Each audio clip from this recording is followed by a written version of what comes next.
కాబట్టి ప్రియులారా, 1 పత్రిక 2:13 ప్రకారం మనుష్యుల జ్ఞానము నేర్పు మాటలతో కాక ఆత్మ సంబంధమైన సంగతులతో ఆత్మ సంబంధమైన సంగతులను సరిచూచుచు ఆత్మ నేర్పు మాటలతో వీటిని గురించి మేము బోధించుచున్నాం.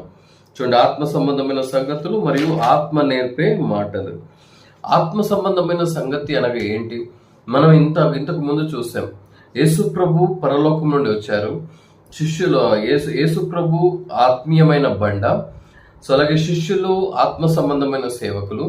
అలాగే యేసు ప్రభు బోధలు ఆత్మ సంబంధమైనది. శిష్యులు బోధించింది కూడా ఆత్మ సంబంధమైనది. ఇక్కడ అపోస్తులు కూడా ఏం చెప్తున్నారు చెప్పండి? మేము ఆత్మ సంగతులు, ఆత్మ సంబంధమైన సంగతులను మరియు ఆత్మ నేర్పే సంగతులనే మేము చెప్తున్నాము అంటారు. అంటే అపోస్తులు బోధించింది ఆత్మ సంబంధమైనది, అపోస్తులకు బోధించింది పరిశుద్ధాత్మ దేవుడు.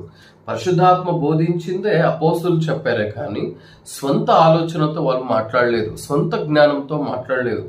మరి ఈరోజు మనం వింటున్న బోధలన్నీ, ఈరోజు మనకు చెబుతున్న ప్రసంగాలన్నీ ఆత్మ చెప్పుచున్న మాటనా లేకుంటే స్వంతంగా మనుషులు చెప్తున్నారో ఆలోచన చేయాలి.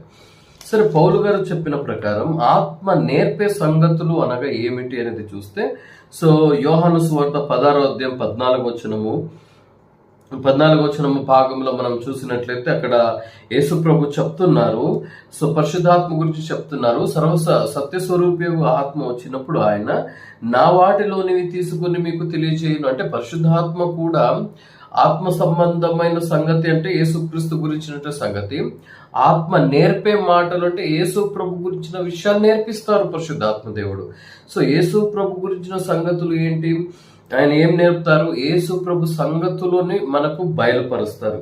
దీనినే పౌలు గారు 1 పత్రిక 2వ అధ్యాయం 6-7లో ఎలా చెప్తారు? పరిపూర్ణులైన వారి మధ్య జ్ఞానము బోధించుచున్నాము. ఇది ఇహలోక జ్ఞానము కాదు, నిరార్థకులైపోవచ్చున్న ఇహలోకాధిపతి జ్ఞానం కాదు, దేవుని జ్ఞానము మర్మమైనట్టుగా బోధించుచున్నాం.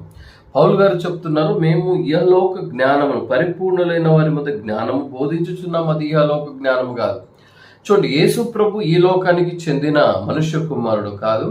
అలాగే యేసు ప్రభు మాటలు కూడా ఇహలోకానికి చెందినవి కాదు.